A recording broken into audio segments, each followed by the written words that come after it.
بسم اللہ الرحمن الرحیم۔ السلام علیکم۔ ہم 3 بہنیں تھیں اور جب میں نے ہوش سنبھالا تو ہمارے گھر میں بھائی کا وجود نہیں تھا۔ ہمارے معاشرے کا یہ المیہ ہے کہ بیٹا نہ ہونے پر طرح طرح کی باتیں بنائی جاتی ہیں اور میرے والدین کو بھی رشتہ داروں کے طعنے سننے پڑتے تھے، مگر جب میں 9ویں جماعت میں آئی تو اللہ تعالیٰ کی رحمت جوش میں آئی اور اس نے ہمیں بھائی کی عظیم نعمت سے نوازا۔ ہمارے گھر میں خوشیاں پھیل گئی، مگر لوگوں نے اس وقت بھی بہت سی باتیں بنائی، طرح طرح کی باتوں کا سامنا کرنا پڑا، لیکن یہ سب تو اللہ تعالیٰ کی تقسیم ہے اور ہم اس کی دی ہوئی اس نعمت پر بہت خوش تھے کہ اس نے ہمیں بھائی سے نواز دیا۔ میرے ابا نے پورے محلے اور پورے خاندان میں خوشی سے مٹھائی تقسیم کی تھی۔ میرے ابا فوج سے ریٹائر ہوئے تھے، اس لیے ان کی طبیعت میں ایک خاص قسم کا نظم و ضبط شامل تھا۔ انہیں شروع ہی سے بہت شوق تھا کہ ان کی بیٹیاں اعلیٰ تعلیم حاصل کریں اور انہوں نے ہماری تعلیم پر بہت زیادہ پیسہ خرچ بھی کیا تھا۔ وہ چاہتے تھے کہ ہم ان کی بیٹیاں کسی کی محتاج نہ رہیں اور اپنے پیروں پر کھڑی ہو کر اپنے فرائض خود ادا کر سکیں۔ انہوں نے ہماری تعلیم و تربیت پر اپنی تمام تر توانائیاں اور وسائل خرچ کر دیے تھے۔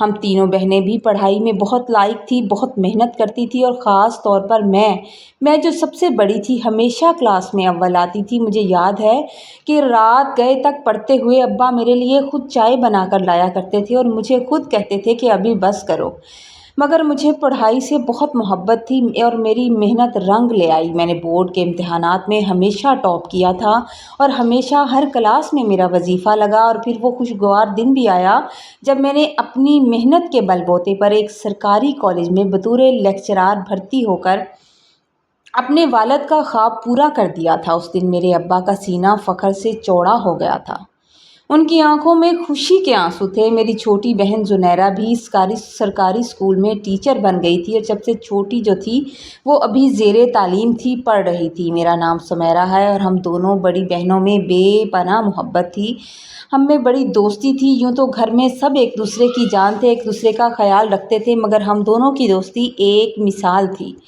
جیسے ہی میری سرکاری جاب لگی ہمارے گھر میں ہر طرف سے رشتوں کا تانتا بن گیا۔ ہمارے وہ رشتہ دار جو ہم سے بات کرنا بھی مناسب نہیں سمجھتے تھے اب رشتہ لے کر آنے لگے۔ یہ ایک تلخ حقیقت ہے کہ جب بیٹی کمانے لگتی ہے تو معاشرے کی نظروں میں اس کی اہمیت اچانک سے بڑھ جاتی ہے۔ ابا کے ایک پرانے دوست کا بیٹا تھا کاشف، جو دبئی میں ایک اچھی کمپنی میں کام کرتا تھا۔ جب ان کی طرف سے رشتہ آیا تو میرے گھر والے بہت خوش ہوئے، کیونکہ جان پہچان بھی تھی اور لڑکا اکلوتا تھا اور اس کی صرف ایک ہی بہن تھی، اور پورے خاندان میں یہ بات مشہور تھی کیونکہ وہ ابا کے دوست تھے، مگر ان کا انتقال ہو چکا تھا۔ یہ بات مشہور تھی کہ وہ اپنی ماں کا بے حد فرما بردار بیٹا ہے اور اپنی ماں بہن کی بہت عزت کرتا ہے، اور جس طرح وہ اپنی ماں اور یتیم بہن کی عزت کرتا ہے، انہیں عزت دیتا ہے، یقیناً وہ اپنی بیوی کو بھی سر آنکھوں پر بٹھا کر رکھے گا۔ تایا ابا نے بھی جب اس رشتے کے بارے میں سنا تو انہوں نے ابا کو تسلی دی کہ لڑکا سلجھا ہوا ہے، فیملی بھی چھوٹی سی ہے اور شہر میں ان کا اپنا گھر ہے، بچی کا نصیب سنور جائے گا۔ ان سب باتوں کو مد نظر رکھتے ہوئے ابا نے رشتے کے لیے حامی بھر دی، کیونکہ ان کے بڑے بھائی نے بھی اس رشتے کے لیے ہاں کر دی تھی۔ منگنی کے دن ان کے گھر والے تو آئے اور بہت گرم جوشی سے ملے۔ میری نند ثنا تو مجھ پر صدقے واری جا رہی تھی، میرے ساتھ تصویریں بنا رہی تھی، سارا وقت میرے ادھر ادھر گھومتی رہی اور بھابھی بھابھی کہتے اس کی زبان نہیں تھکتی تھی۔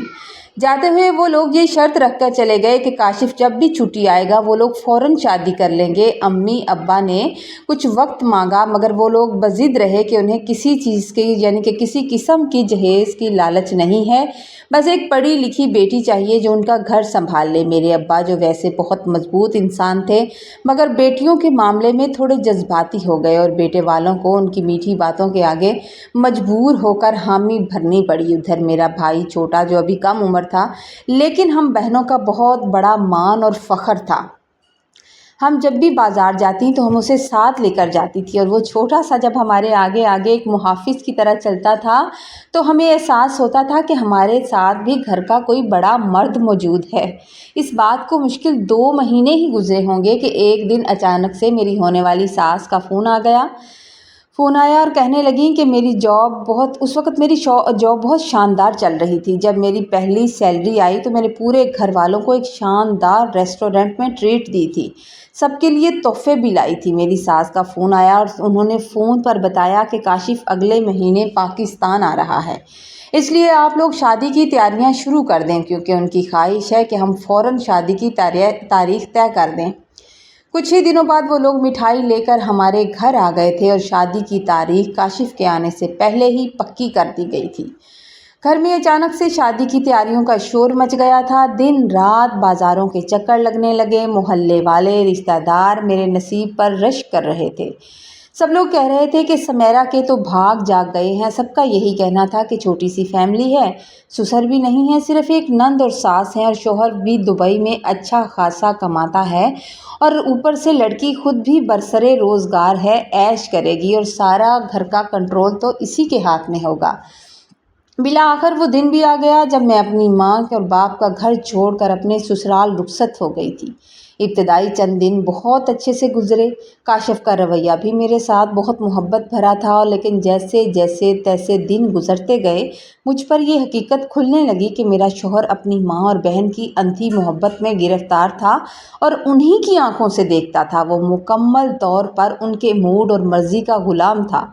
अगर मेरी सास और नंद का मूड मेरे साथ अच्छा होता तो काशिफ़ भी मुस्कुरा कर बात करता। अगर वो मुझसे खींची खींची रहती तो काशिफ़ का रवैया भी सर्द हो जाता था, एकदम से उसका मूड बदल जाता था। उसने एक दिन साफ लफ्ज़ों में मुझसे कह दिया कि उसके नज़दीक उसकी माँ और बहन से बढ़कर कोई रिश्ता नहीं है। मैंने दिल गिरफ्ता होकर पूछा, तो फिर मैं कहाँ हूँ, मेरी अहमियत क्या है? उसने जवाब दिया कि तुम मेरी बीवी हो, मगर मेरी पहली तरजीह मेरी माँ है जिसने मुझे पाला, और मेरी यतीम बहन जिसके लिए मैं बाप की जगह हूँ।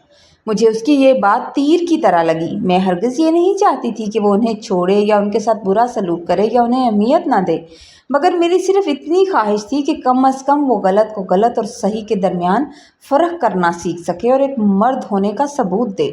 शादी के बाद मेरी ज़िंदगी एक कठिन रूटीन में ढल गई थी, क्योंकि मुझे सुबह जॉब पर जाना होता था। सुबह अपनी जॉब पर कॉलेज जाना होता, इसलिए अज़ान के वक्त सबसे पहले मैं उठ जाती थी। उठकर नमाज अदा करती और पूरे घर की सफाई करती और फिर किचन में जाकर सबके लिए गरम गरम नाश्ता बनाती। मेरी नंद सना, जो मंगनी पर इतने लाड दिखाती रही थी, मेरे आगे पीछे फिरती थी, अब सुबह उठना भी गवारा नहीं करती थी कि उठकर किचन से नाश्ता ही ले ले। वो मुझे उसका नाश्ता बाकायदा उसके कमरे में देकर आना पड़ता था, किसी मुलाजम की तरह। बसा औकात अगर वो मुझे कॉलेज के लिए देर हो रही होती तो मैं उसे आवाज़ देती कि सना उठ जाओ और आकर नाश्ता कर लो, तो वो फ़ौरन ताना देती कि भाभी को तो बस काम से जान छुड़वाने और अपने कॉलेज भागने की पड़ी रहती है। मेरी सास भी उसकी हाँ में हाँ मिला देती थी और अक्सर मेरे शौहर से शिकायत कर दिया करती थी। मुंह बनाकर मेरे शौहर से कहती कि देख लो अपनी बीवी के तेवर, इसे हमारे सुकून की कोई परवाह नहीं है, बस अपना फ़र्ज़ पूरा करके नौकरी पर जाने की जल्दी होती है। जैसे तैसे इसने नाश्ता बनाना होता है और चले जाना होता है। इन लोगों को ये बिल्कुल नज़र नहीं आता था कि मुझे सुबह उठकर कितनी मुशक्क़त करनी पड़ती थी। मुझे खुद भी तैयार होना पड़ता था और घर के कामों को भी समेटना होता था। मैं थक हार कर भी अपना फ़र्ज़ पूरी ईमानदारी से निभाती थी। मेरी सास जिस्मानी तौर पर बिल्कुल सेहतमंद और माशाल्लाह से तवाना थी, मगर उन्होंने किचन में कदम रखना अपनी तौहीन समझ लिया था।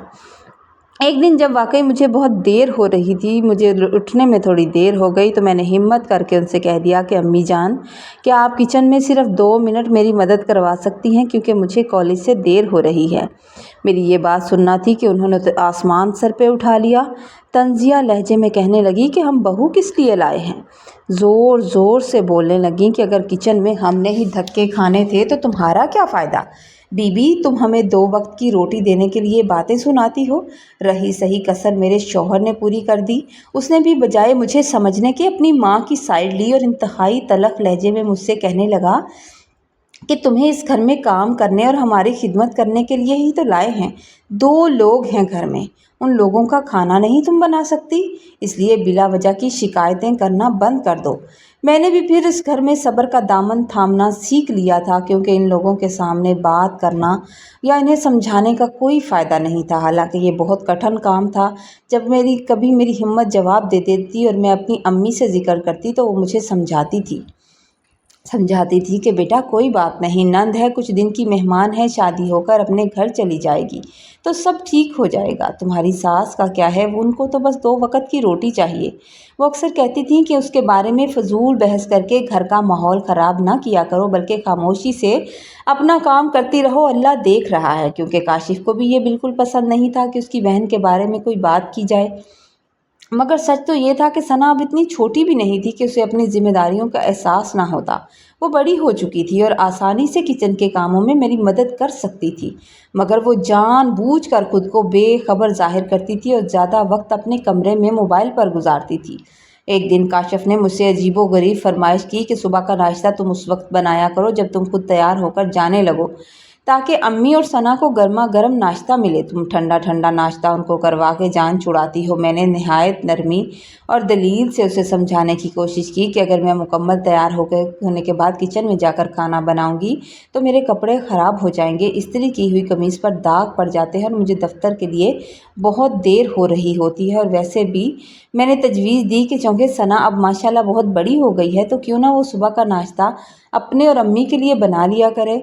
मैं आपके लिए और अपने लिए बना लिया करूँगी और मैं सारा घर साफ़ करके चीज़ें समेट कर इत्मीनान से जॉब पर चली जाया करूँगी, और उसकी मर्ज़ी, अगर वो चाहे तो लेट भी उठे और जब वो माँ बेटी उठ जाएं तो दोनों नाश्ता कर लें।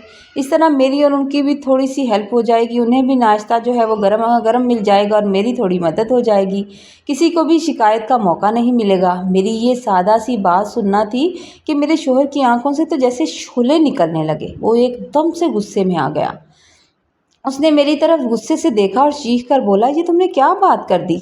सना ने आज तक घर का कोई काम नहीं किया। मेरी माँ बेशक बुजुर्ग थी, उसने आज तक सना से कोई काम नहीं करवाया।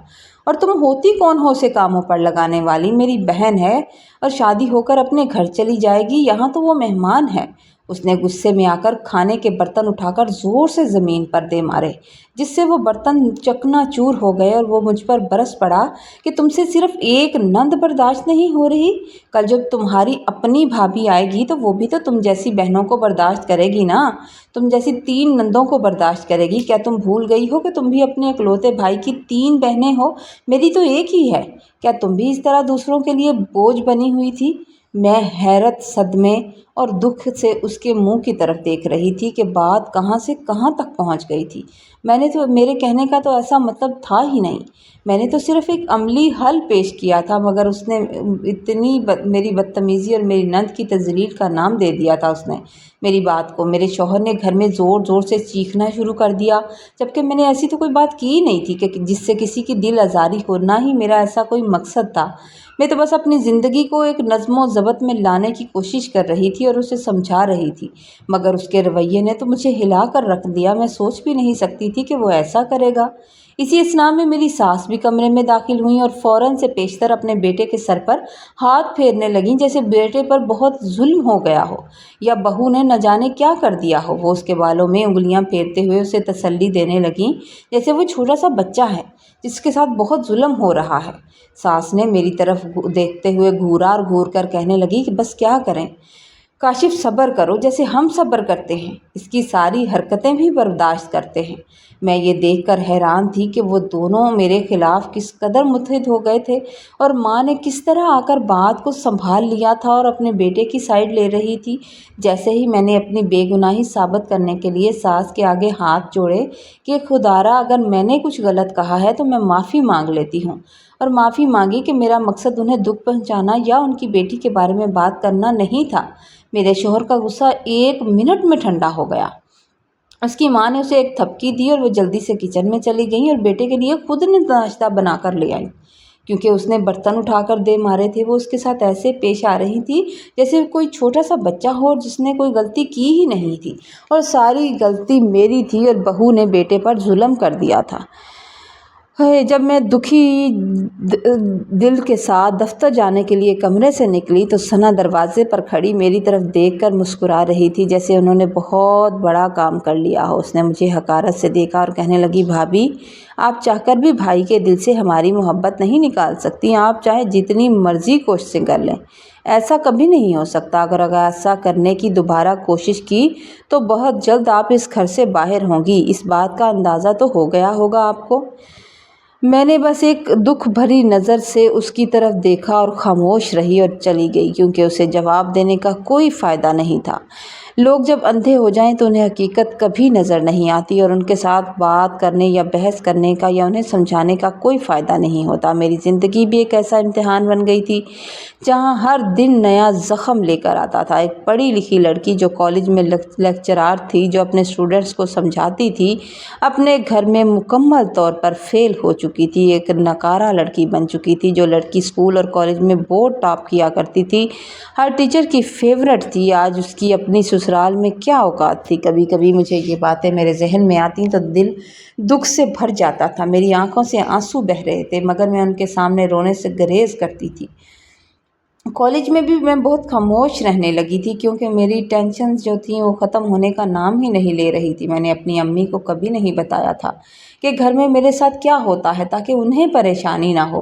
میں نے زنیرہ کو فون کیا اور پھوٹ پھوٹ کر رونے لگی اور اسے بتایا تو میری بہن نے میری ساری بات سمجھی اور پھر مجھے تسلی دے کر کہنے لگی کہ فکر نہ کرو، بس بھائی سے ان کی ماں اور بہن کے بارے میں کوئی بات نہ کیا کرو، جو وہ کہیں خاموشی سے کر لیا کرو، سن لیا کرو۔ میں جب گھر لوٹی تو میری طبیعت بہت خراب تھی اور کچن بھی بہت بکھرا ہوا تھا۔ بہن نے تھوڑی تسلی دی تھی تو دل بہل گیا تھا۔ میں نے آتے ہی کچن سمیٹا اور کھانا بنانے میں مصروف ہو گئی۔ کھانا بنانے کے بعد ساس کو ان کے کمرے میں کھانا دیا اور ثنا کو آواز دے کر کھانا دیا۔ جب میں اپنے شوہر کا کھانا لے کر کمرے میں آئی تو میرے سر میں شدید درد ہو رہا تھا۔ سارا دن پریشانی کی وجہ سے میں تھک چکی تھی اور ذہنی طور پر بیمار لگ رہی تھی، اس لیے کھانا کھانے کے بعد میں وہیں صوفے پر لیٹ گئی۔ میرے شوہر نے آ کر کہا کہ تم نے کھانا ایسے بنایا ہے جیسے تم مجھ پر احسان جتا رہی ہو۔ اگر تم یہ سوچ رہی ہو کہ میں تمہیں مناؤں گا یا میں یہ بولوں گا کہ میں نے غلط کیا ہے، تو ایسا کبھی کچھ نہیں ہوگا، ہمیشہ تم ہی غلط ہوتی ہو۔ میں نے اس کی کسی بات کا جواب نہیں دیا، کیونکہ مجھ میں ہمت ہی نہیں تھی۔ میں بس خاموشی سے لیٹی ہوئی تھی اور کمرے کی چھت کو تک رہی تھی۔ پھر اس نے میرے قریب بیٹھ کر ایک اور بم پھوڑ دیا۔ کہنے لگا کہ ہم شروع سے میری اماں گھر کا خرچ چلاتی ہیں، جب ابا زندہ تھے تب بھی گھر کا خرچ اماں چلاتی تھی اور میری ساری سیلری ان کے پاس ہی رہتی تھی، اور میں نے کبھی ایک پیسہ بھی خود نہیں رکھا تھا، ساری سیلری اماں کے ہاتھ میں لا کر دے دیا کرتا تھا۔ اس لیے میں چاہتا ہوں کہ اب تمہاری تنخواہ بھی اماں کے پاس آیا کرے۔ میں یہ سن کر ایک دم سے اٹھ بیٹھی اور حیرانی سے اس کی طرف دیکھنے لگی۔ میں نے پوچھا کہ میری تنخواہ کا اماں سے کیا تعلق؟ وہ مجھ پر برس پڑا اور بولا کہ جیسے تمہارا مجھ سے تعلق ہے نا، اسی طرح تمہاری تنخواہ کا بھی میری ماں سے ویسے ہی تعلق ہے۔ وہ گھر کی بڑی ہیں اور اپنے حساب سے خرچ چلاتی ہیں، لہٰذا میں چاہوں گا کہ تم اپنی پوری سیلری انہیں دے دیا کرو، پھر وہ تمہیں ماہانہ خرچ دیا کریں گی اور جس چیز کی تمہیں ضرورت ہوگی تم انہیں بول دیا کرنا۔ یہ سن کر میرے پیروں تلے زمین نکل گئی۔ ابھی تنخواہ آنے میں کچھ دن باقی تھے اور 2 دن بعد کاشف واپس جا رہا تھا۔ میں نے سوچا کہ صبح بھی اسی طرح بحث ہو گئی تھی اور اگر اس وقت بھی میں نے بحث کی تو لڑائی مزید بڑھ جائے گی، اس لیے میں نے خاموشی سے سر جھکا لیا، خاموش رہی۔ 2 دن بعد کاشف چلا گیا۔ اس کے جانے کے اگلے ہی دن میری طبیعت خراب ہوئی تو معلوم ہوا کہ میں امید سے ہوں، مگر ساس کے کانوں پر جوں تک نہ رینگی۔ انہوں نے طنزیہ کہا کہ کون سا کوئی انوکھا کام کرنے جا رہی ہو، ہم نے بھی بچے پیدا کیے ہیں اور بہت کام کیے ہیں، وہ نہ ہو اب کاموں کا بہانہ کر کے کمرے میں بیٹھی رہا کرو۔ میں نے کوئی جواب نہ دیا اور کمرے میں آ گئی تھی۔ اب میں نے سیکھ لیا تھا کہ ان لوگوں کو جواب دینے کا کوئی فائدہ ہے ہی نہیں، یہ اپنی مرضی کے مالک ہیں۔ اور کاشف کے جانے کے بعد ساس کا رویہ تو مزید بدل گیا تھا۔ وہ ہر وقت میری تذلیل کا کوئی بھی موقع ہاتھ سے نہیں جانے دیتی تھی، بلکہ ان کی کوشش ہوتی تھی کہ انہیں کوئی موقع ملے۔ اور جب میری تنخواہ آئی تو انہوں نے مطالبہ کیا کہ میں ساری سیلری ان کے حوالے کر دوں۔ میں نے صاف انکار کر دیا کہ یہ میری دن رات کی محنت ہے اور میں گھر کو اور کالج کو کس طرح چلا رہی ہوں یہ میں ہی جانتی ہوں، اس لیے میں اپنی تنخواہ کسی کو نہیں دوں گی۔ اس بات پر ساس نے اتنا ہنگامہ کیا اور کاشف کو فون کر کے نہ جانے کیا کیا پٹیاں پڑھائی گئی کہ اس کی مسلسل کالز آنے لگیں۔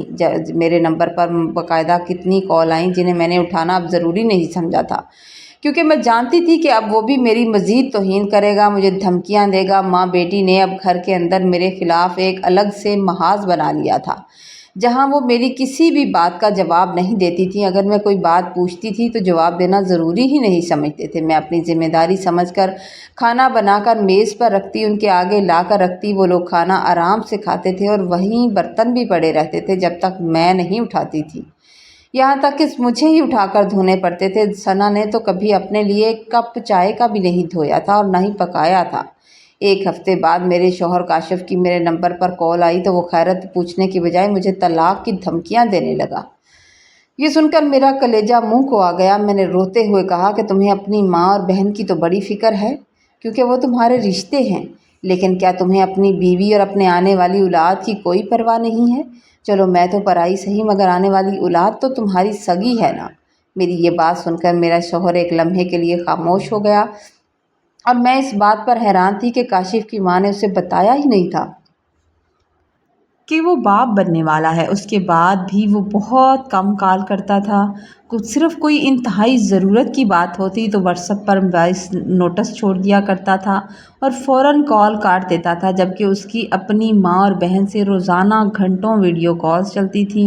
हर बात शेयर होती थी। वो उनके लिए ढेर सारी शॉपिंग करता था, अलग से पैसे भेजता था, लेकिन बीवी के लिए कभी 1 रुपये की चीज़ नहीं भेजी थी और ना ही मेरे ऊपर 1 रुपया खर्च करना ज़रूरी समझा था। उसे लगता था कि मैं खुद कमाती हूँ और सैलरी कौन सा माँ को देती हूँ, इसलिए उसका कोई फ़र्ज़ नहीं है मेरे ऊपर। अब मेरी सास ने घर के राशन के पैसे भी कम डालना शुरू कर दिए थे। अगर घर की कोई चीज़ ख़त्म होती तो खाना तो मुझे बनाना होता था ना, तो वो मुझे ताना देती कि रोज़ दफ्तर जाती हो, खुद ही ले आया करो, तुम भी तो इसी घर में रहती हो, खाती हो पीती हो, इस घर का सारा खर्च उठाना मेरे बेटे का तो फ़र्ज़ नहीं है। मैं जानती थी कि वो हर तरह से ही कोशिश कर रही थी कि मैं किसी न किसी तरह उनके दबाव में आकर अपनी पूरी तनख्वाह उनके हाथ में थमा दिया करूं, लेकिन मैंने ये काम कभी नहीं किया क्योंकि मैं जानती थी कि इसका फ़ायदा कोई नहीं है। और मेरे बाप ने हमें पढ़ा लिखा कर अपने पैरों पर इसलिए खड़ा किया था कि हम किसी की मिन्नतें करके ज़िंदगी ना गुजारें। अगर वो मेरे साथ मोहब्बत और इंसानियत से पेश आती तो मैं खुद उनको वहाना अच्छे खासे पैसे देती, लेकिन उनका रवैया दुरुस्त था ही नहीं। एक दिन मेरे अम्मा अब्बा कितनी देर के बाद मुझसे मिलने के लिए मेरे घर आए और मेरा दिल था कि मेरे माँ बाप के सामने मेरी सास कोई ऐसी बात ना करे जिससे मेरे माँ बाप का दिल दुखे, क्योंकि मैंने भी कभी उनसे बदतमीज़ी नहीं की थी। मैं अपनी सास के कमरे में गई और उनसे इल्तजा करते हुए कहा था कि आप लोग जैसे मेरे साथ सलूक करते हैं चलता है, लेकिन आज मेरे अम्मा अब्बा आ रहे हैं, खुदा के लिए उनके सामने कोई तलख बात मत कीजिएगा जिनसे उनका दिल दुखे। मेरी सास ने कोई जवाब नहीं दिया। मैंने खाना वगैरह बनाया, सब कुछ तैयार किया और मेरे वालिदैन आ गए। मेरी पहली बात तो ये थी कि मेरी सास मेरे वालिदैन से मिलने के लिए बाहर ही नहीं आई, अपने कमरे से निकली ही नहीं, एसी रूम में बैठी रही। मेरे अब्बा अम्मा को लेकर खुद उनके कमरे में गए और कितनी देर तक दरवाज़ा खटखटाते रहे, बजाते रहे, लेकिन माँ बेटी ने दरवाज़ा ही नहीं खोला। फिर वो मायूस होकर वापस आ गए और मैंने अब्बा से कह दिया, अब्बा रहने दें, इनका मिजाज ही ऐसा है। मैं तो इस रवैये की अब आदी हो चुकी हूँ तो मुझे बुरा नहीं लगता। फिर न जाने माँ बेटी ने आपस में क्या फैसला किया या क्या सूझी कि मेरी सास कमरे से निकली थी और हमारे कमरे में आकर बैठ गई। फिर सलाम दुआ के बाद सास अजीब गरीब सी बातें करने लगी। अब्बा से कहने लगी कि मैं तो समझी थी कि आप एक पढ़े लिखे इंसान हैं और आपने अपनी बेटियों की तरबियत बहुत अच्छे से की होगी, इसीलिए तो मैंने अपने अकलौते बेटे के लिए रिश्ता मांगा था, लेकिन ये तो बहुत बदतमीज़ है। स्कूल में कॉलेज में न जाने क्या सीखने जाती है, दूसरों को क्या सिखाने जाती है, इसे तो बड़ों से बोलने की तमीज़ ही नहीं है। मैंने एक लफ्ज़ भी नहीं कहा, बस खामोशी से सर झुकाकर खड़ी रही। जब वो सारी बातें कह सुनाकर वहाँ से चली गई तो अब्बा कहने लगे कि बेटा ये क्या बात है, मैं क्या सुन रहा हूँ, मैंने अपनी बेटियों की तरबियत ऐसे तो नहीं की। फिर मैंने अपने इस घर के सारे हालात अपने अब्बा को बता दिए जो मैंने आज तक छुपा कर रखे हुए थे। अब्बा कहने लगे, अगर तनख्वाह देने से तुम्हारी इज्जत बनती है तो दे दो, लेकिन मैं जानती थी कि पैसे देने के बाद भी उनका रवैया ऐसे ही रहेगा, वो नहीं चेंज होने वाली, क्योंकि उनकी नज़र में मेरी कोई वक़्त नहीं थी। मेरे माँ बाप इतनी मोहब्बत और उम्मीद के साथ मुझे मिलने के लिए आए थे, क्योंकि मैं काफ़ी दिनों से उन्हें मिलने नहीं गई थी, लेकिन वो अपने दिल में बहुत बड़ा दुख लेकर यहाँ से रुखसत हो गए। मुझे अपनी सास की ये हरकत बहुत बुरी लगी। उन्हें मेरे माँ बाप के साथ इस तरह नहीं करना चाहिए था, क्योंकि मैंने कभी अपनी सास का जानबूझकर दिल दुखाने की कोशिश नहीं की थी, लेकिन फिर भी मैंने सब्र कर लिया। ایک دن میں 7ویں مہینے کا چیک اپ کروا کر ہاسپٹل سے گھر آئی تو میری ساس کہنے لگی کہ کل صبح ثنا کو دیکھنے کے لیے کچھ لوگ آ رہے ہیں، انسانوں کی طرح رہنا اور ان کے سامنے کوئی ایسی ویسی حرکت مت کرنا۔ میں نے کہا کہ جس طرح میرے اماں ابا مجھ سے ملنے آئے تھے اور میں نے باقاعدہ آپ کے کمرے میں جا کر ہاتھ جوڑ کر ریکویسٹ کی تھی کہ کوئی ایسی بات مت کیجیے گا جن سے اس کا دل دکھے، تب آپ نے کیا کہا تھا؟ اس وقت وہ میری بات کا جواب دے نہیں سکتی تھی، مجھے تنگ نہیں کر سکتی تھی، مجبور تھی۔ اس کو پتہ تھا کہ کل اس کی بیٹی کو دیکھنے والے آ رہے ہیں، تو وہ فوراً کہنے لگی کہ میں اس بات پر معذرت کرتی ہوں، اگر تمہارا دل دکھا تو میں معافی چاہتی ہوں، تو بھی اب دل سے معاف کر دو۔ اور پھر اگلے ہی دن میں نے اسی حالت میں گھر کی بھرپور صفائی کی، جبکہ ثنا نے صرف اپنا منہ سنوارا تھا، صفائی میں میری کوئی مدد نہیں کی۔ اگلے دن وہ مہمان آئے اور انہیں ثنا بہت اچھی لگی، حالانکہ گھر میں وہ کوئی کام نہیں کرتی تھی، بس اپنا ہی خیال رکھتی تھی، اور لیکن ان کا گھر بار بھی اچھا تھا، اس لیے وہ رشتہ آرام سے پکا ہو گیا اور تھی بھی اکلوتی۔ اور پھر ثنا کی منگنی ہو گئی۔ میری طبیعت اب کافی خراب رہنے لگی تھی، ڈیلیوری کے دن نزدیک آ رہے تھے، اور انہی دنوں میں ایک دن کاشف نے بتایا کہ وہ پاکستان آ رہا ہے۔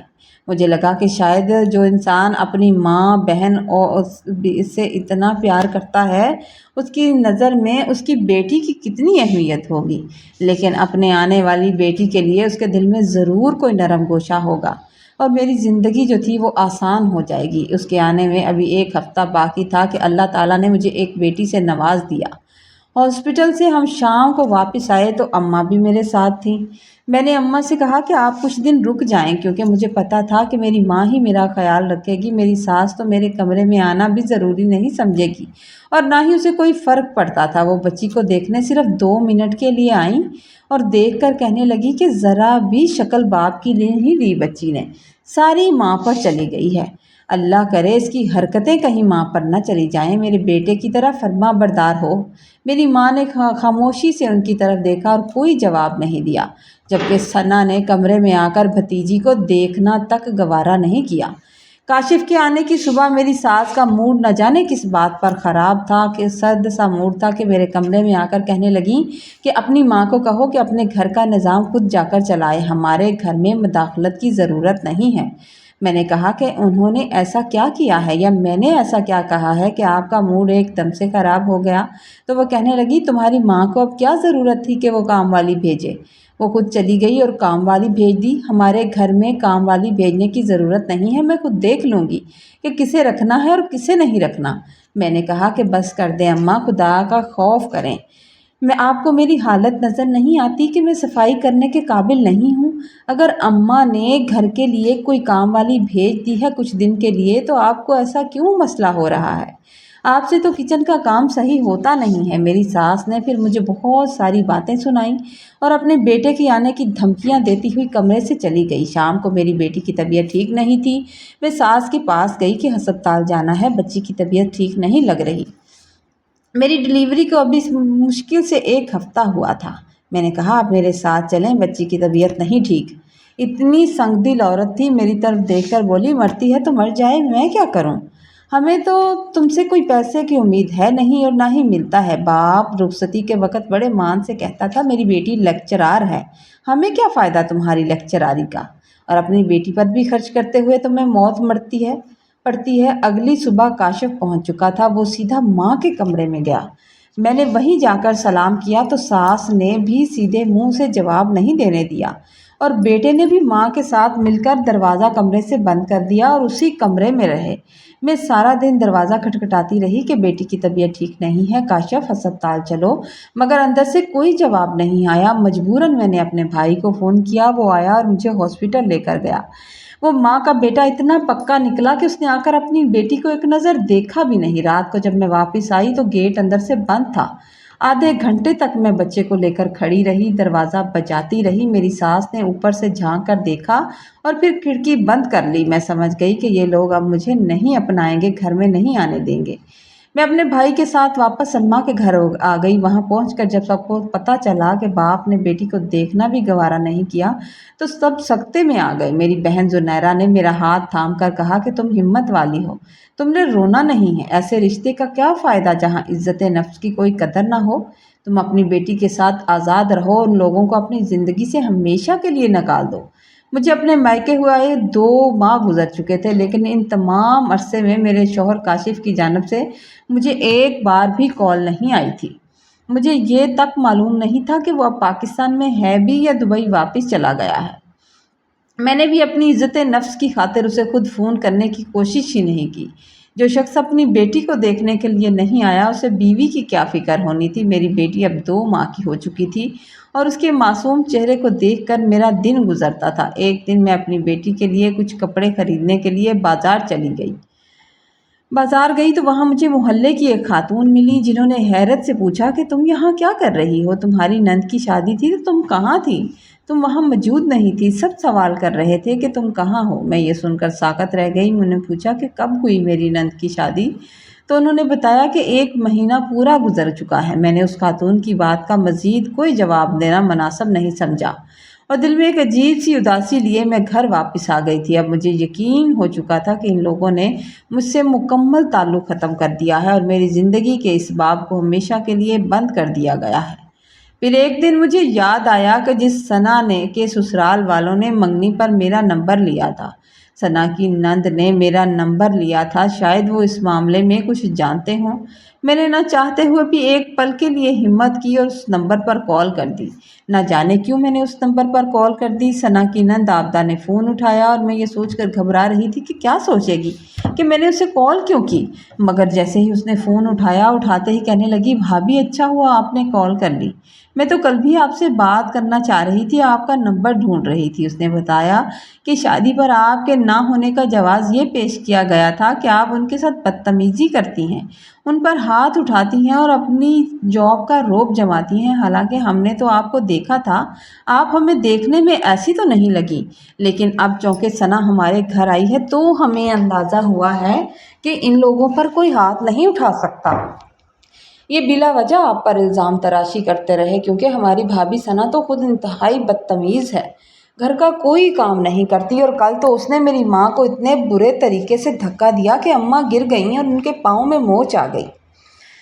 اب جو میرے بھائی ہیں وہ انہیں مائکے چھوڑ آئے ہیں اور ہمیں نہیں لگتا کہ یہ رشتہ کبھی کامیاب ہو سکے گا، کیونکہ ہماری ثنا کے ساتھ گزارا کرنا بالکل ناممکن ہے۔ وہ اس کا رویہ ہم سے بالکل مختلف ہے۔ یہ سن کر مجھے اندازہ ہوا کہ اللہ تعالیٰ کا مکافات عمل کا قانون کتنی تیزی سے اپنا کام دکھاتا ہے۔ مجھے احساس ہوا کہ جو الزامات یہ لوگ مجھ پر لگاتے تھے اور کس طرح جھوٹے بنا بنا کر لوگوں کو بتاتے رہے، آج وہی صورتحال خود ان کے اپنے گھر میں ثنا کے ساتھ پیش آ رہی تھی۔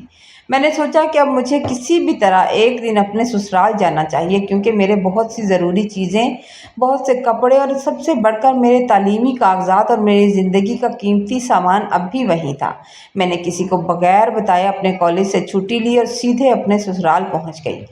میں جیسے ہی سسرال پہنچی، گھر کا مرکزی گیٹ کھلا ہوا تھا اور میں اندر داخل ہو گئی تو منظر دیکھ کر میری آنکھیں کھلی کی کھلی رہ گئیں۔ شاید ان لوگوں کو بالکل امید نہیں تھی کہ میں دوبارہ گھر آؤں گی اور میں کبھی واپس بھی آؤں گی۔ گھر کا حال انتہائی ابتر تھا، ہر چیز بکھری ہوئی تھی، جگہ جگہ کوڑا کرکٹ اور ہر طرف ایک عجیب سی غلاظت پھیلی ہوئی تھی، اور یہ اتنا پیارا گھر تھا جو آپ سوچ بھی نہیں سکتے۔ میری ساس برآمدے میں اکیلی بیٹھی ہوئی تھی۔ جیسے ہی انہوں نے مجھے دیکھا تو غصے سے بھر کر بولی کہ اب کیوں یہاں آئی ہو؟ کس کی اجازت سے آئی ہو اور تمہاری ہمت کیسے ہوئی میرے گیٹ سے اندر آنے کی؟ میں نے آج زندگی میں پہلی بار ان کی آنکھوں میں آنکھیں ڈال کر بات کی تھی۔ میں نے سوچا کہ جو ہونا ہے وہ تو ہو چکا۔ میں نے کہا کہ میرے باپ نے مجھے جو جہیز دیا تھا نا، وہ ان کی کمائی کا تھا اور وہ آپ کے باپ کے پیسوں کا نہیں تھا، لہٰذا ان چیزوں پر میرا پورا حق ہے اور میں اپنی ہر وہ چیز واپس لینے آئی ہوں جو میں اپنے مائکے سے لائی تھی، کیونکہ وہ میری ہے۔ میں نے صاف کہہ دیا کہ اب آپ اپنے بیٹے کو خود ہی سنبھال کر رکھیں، مجھے چاہیے ہی نہیں۔ جب آپ اپنے بچے کو گود سے نہیں اتاریں گی تو وہ بیوی کو کیسے خوش رکھے گا؟ آپ اسے گود میں ہی رکھیں، مجھے اس کی ضرورت نہیں ہے۔ میں نے کمرے میں جا کر اپنے ضروری کاغذات لیے اور کمرے کی چابیاں، الماری کی چابیاں نکالی۔ واپسی پر ساس مجھے اس طرح دیکھ رہی تھی جیسے اسے یقین نہ آ رہا ہو کہ یہ وہی لڑکی ہے جو پہلے خاموشی سے نظریں جھکا دیا کرتی تھی اور کسی بات کا جواب نہیں دیتی تھی۔ میں نے جاتے ہوئے بس اتنا کہا تھا کہ اب آپ اپنے اعمال کا انتظار کیجئے، مکافات عمل کا انتظار کیجئے۔ جو آپ نے کسی کی بیٹی کے ساتھ کیا ہے وہ سب آپ کے ساتھ ہونے والا ہے۔ मुझे बाद में पता चला कि मेरी सास ने खुद जाकर सना को वहाँ मना कर उसके ससुराल छोड़ कर आई थी, मगर वहाँ उसने फिर वही बदतमीज़ी की थी जिस पर उसके शौहर ने उसे बहुत मारा भी था और तलाक देकर घर से निकाल दिया था। इसी तरह कुछ अरसा गुजर गया और मेरी छोटी बहन जुनैरा ने अपने मोबाइल से मेरी बेटी की बहुत प्यारी तस्वीर बनाई और तस्वीर बनाकर काशिफ को व्हाट्सअप कर दी, और मुझे इस बात का बिल्कुल इल्म नहीं था कि उसने बच्ची की तस्वीर उसके बाप को भेज दी। मगर उसके बाद उसके नंबर से मेरे नंबर पर कॉल्स आने लगी।